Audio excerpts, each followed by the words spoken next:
Hi மக்களே, welcome back my channel. இன்றைக்கி நம்ம பிக் பாஸ் நிகழ்ச்சியில் பற்றி பார்க்க போகிறோம். அந்த வகையில் இன்றைக்கி காலையில் நடந்த ரெட் கார்பெட் டாஸ்கில் நம்ம நடிகர் திலகம் ஜாக்லின் அவர்கள் அந்த மரியாதை கிடைக்கணும்னு சொல்லி மக்கள் எதிர்பார்த்தாங்கன்னாங்க.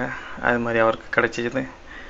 அவங்க அதுக்கப்புறம் கொஞ்சம் நேரம் கழிச்சு என்னென்னமோ மனசுக்குள்ளே புலம்பி அழுதுட்டு இருந்தாங்க. அது வேறு கதை. அதுக்கப்புறம் நாமினேஷன் டாஸ்க் வந்துச்சு. நாமினேஷன் ஹோஸ்ட் யார் பெஸ்ட் யாருன்னு அதில் வழக்கம் போல் முத்துக்குமார், பவித்ரா, நம்ம அனுதாபாலையில் ஜெயிக்கிறவர். ஆனால் இதில் வேலை செஞ்சார், பரவாயில்ல. ஆனால் இப்போ மற்ற விஷயங்கள் அன்னதாபாலையில் தான் ஜெயிக்கிறார் அவர். இதில் நல்லா வேலை செஞ்சார், நான் குறை சொல்லக்கூடாது. இதில் நல்லா வேலை செஞ்சார். பொதுவாக அவருக்கு வந்து அன்னதாபாலையில் ஜெயித்த நம்ம ஜெப்ரி அவர்களும் பெஸ்ட் பெர்ஃபார்மர் ஆனாங்க. ஒஸ்ட் பெர்ஃபார்மர் வந்து வழக்கம் போல் நம்ம சௌந்தர்யாவுக்கு குத்துனாங்க. எல்லோரும் ஒன்று போல் சொல்லப்போனால் அந்த டீமே அவங்க குத்திருக்கணும். ஆனால் வந்து சௌந்தர்யா மட்டும் தான் கார்னர் பண்ணாங்க. எல்லோரும் சௌந்தர்யா, அன்சிதா, அது வந்து அவங்க சேர்ந்து அன்சிதாலாம் சேர்த்து அவங்க ப்ளூ டீமும் எல்லா டீமும் சேர்ந்து சௌந்தர்யா அன்சிதாவை சேர்த்து குத்துனாங்க. அந்த மாதிரி போயிட்டு இருந்துச்சு. கடைசியில் தான் மெயின் பிக்சர் வந்தது. தலைவர் டாஸ்கில் நம்ம நடிகர் திலகம் சகுனி மாதிரி வேலை செய்கிற நம்ம முத்துக்குமரன் அவர்கள் தன்னுடைய வேலையை காட்டினதில் தன்னால் மாட்டிக்கிட்டார் பிக் பாஸ்கிட்ட. நாங்கள் 500 பேர் வேலை செஞ்சு ஏகப்பட்ட கேமரா செட் பண்ணி வச்சு ஏகப்பட்ட டெக்னாலஜியில் வச்சு வேலை பார்த்துக்கிட்டு இருந்தால் நீங்கள் வந்து ஈஸியாக கேமை விட்டு கொடுப்பீங்களா அப்படின்னு சொல்லி கேட்டார். அவர் கேட்டது கரெக்டு தான். விட்டு கொடுக்குறோம் கெட்டு போகிறது இல்லைங்கிறது பழமொழி இருக்குது. ஆனால் எதில் விட்டு கொடுக்கணும் எதில் விட்டு கொடுக்கலான்னு ஒரு கணக்கு இருக்குது. ஒரு பிரச்சனை அப்படின்னா அதில் விட்டு கொடுக்கலாம், தப்பு கிடையாது. இது ஒரு விளையாட்டில் வந்து நீ விட்டு கொடுக்குறதுக்கு எதுவுமே கிடையாது. இது 4 பேர் பார்க்குற ஒரு என்டர்டைன்மெண்ட் விளையாட்டு. இதில் வந்து விட்டு கொடுக்கக்கூடாது. ஒரு பிரச்சனை ஒரு ஏதோ ஒரு இது அதனால் விட்டு கொடுக்கலாம், தப்பு கிடையாது. எதில் விட்டு கொடுக்கணும் அதில் விட்டு கொடுக்கலாம், தப்பு கிடையாது. ஆனால் அவர் விட்டு கொடுத்த மாதிரி தான் விளையாண்டார்.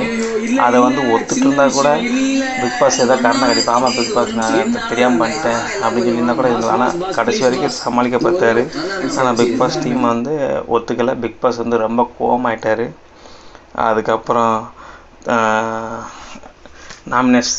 நாமினேஷன் ஃப்ரீ டாஸ்க் அந்த கேப்டன்சி கிடையாதுங்க அப்படின்னு சொல்லி கேன்சல் பண்ணார். அதுக்கப்புறம் இனிமேல் நாமினேஷன் ஃப்ரீயும் கிடையாதுன்னு சொல்லிட்டாங்க. இது நல்ல சரியான முடிவு தான். விளையாட்டில் வந்து விட்டு கொடுக்கக்கூடாது. எதுலையாவது வேறு எதெல்லாம் விட்டு கொடுக்கலாம். ஒரு மனுஷன் கஷ்டப்படுறான்னா அதை விட்டு கொடுக்கலாம். ஏதாவது ஒன்று இதெல்லாம் விட்டு கொடுக்குறக்கா நீ விளாட்ற அதுக்கு வீட்லேயே உட்காந்துருக்கலாம்ல. உன்ன மாதிரி எத்தனை பேர் காத்திருக்கா? நீயே சொல்கிற எத்தனை பேர் காத்திருக்கான்ற. அப்புறம் ஏன்ப்பா இப்படி பண்ணுறீங்க? கரெக்டாக பண்ணுறது கரெக்டாக பண்ணுங்க. இல்லைன்னா விளையாடாதீங்க. நான் ஒதுங்கிறேன் ஃபஸ்ட்டே நான் வரல அவங்க 2 பேரும் விளையாட்டுன்னு கூட விட்டுருந்துருக்கலாம். அது வேறு விஷயம். இது என்ன, இது தவறான விஷயம். விளையாட ஆரம்பித்து தன்னால் ஒதுங்கி நிற்கிறது வந்து வேறு இது இல்லை. அவங்க பண்ணது எடிட்டிங்காக இருந்துச்சு, என்ன அதெல்லாம் ஒதுங்கினேன்னா அது ஒரு இது இருக்கும். ஏதோ ஒரு சில கோவத்தில் விராக்தியில் பண்ணுறது இருக்கும். இது வேணும்னே பண்ண மாதிரி இது வந்து தவறான விஷயம். அதுக்கு பிக் பாஸ் சரியான தண்டனை கொடுத்தாரு. சரியான தண்டனை தான் இது. ஆனால் இதை வந்து நம்ம விஜய் சேதுபதி அவர்கள் பேசுகிறாரான்னு தான் நான் பார்க்கணும்.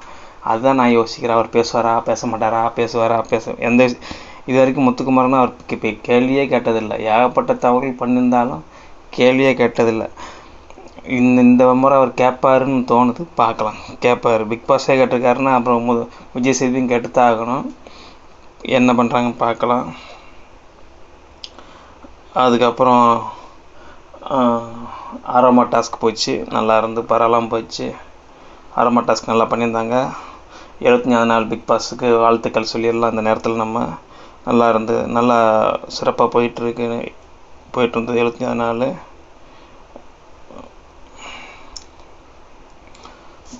முத்துக்குமார் அவர்களுக்கு இன்றைக்கி கிடைச்ச பாடம் நல்ல பாடம் தான். நான் அவரை சகுனி சொல்லிட்டு தான் இருந்தேன் இது வரைக்கும். இந்த மாதிரி விஷயங்கள் பண்ணதுனால நான் அவரை வந்து இப்படி சொன்னேன். எனக்கு அதனால தான் அவரை வந்து இந்த மாதிரி சொல்லணும்னு தோணுச்சு, சொன்னேன். ஆனால் இன்றைக்கி அது வந்து உண்மையாயிடுச்சு, அவ்வளோதான். முத்துக்குமாரை பற்றி யாருமே பேசவே இல்லை அதிகமாக. முத்துக்குமார் தான் பெஸ்ட்டுன்னு நம்ம தான் இருந்து இன்றைக்கி அவர் வந்து ஒஸ்ட்டுன்னு காட்டிட்டார். ஓகே மக்களே, என் சேனலை சப்ஸ்கிரைப் பண்ணுங்கள், ஆதரவு கொடுங்க. நம்ம இன்னும் பிக் பாஸை பற்றி வருங்காலங்களில் எல்லாத்தையும் பற்றி நிறைய பேசலாம். தேங்க்யூ மக்களே, ஆதரவு கொடுங்க. மை சேனல் டிஎல்பி வியூஸ் சப்ஸ்கிரைப் பண்ணி ஆதரவு கொடுங்க மக்களே. தேங்க்ஸ் மக்களே. நாளைய நிகழ்ச்சி நாளைக்கு நம்ம பார்க்கலாம், மறுபடியும் பார்ப்போம்.